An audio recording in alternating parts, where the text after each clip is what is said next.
Magandang araw po. Ito po ang aming printer dito sa 888 Bacolod. Ayan.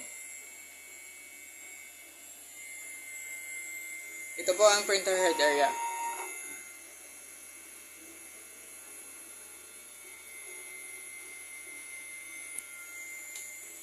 Ito naman po yung capping.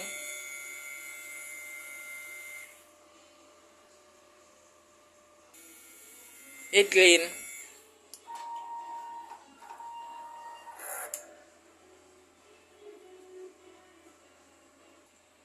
Pagkatapos po nating mag-clean, punasan po natin yung wiper. Ayan.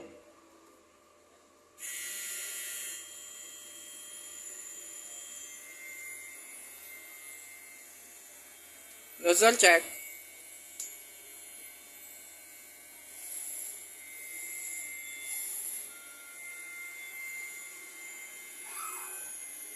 Yun naman po ang output ng aking nozzle check. Ito naman po ang aking ink tank area. Tama lang po ang ink level nila. Ito naman po ang aking waste tank. Nalinis ito kahapon.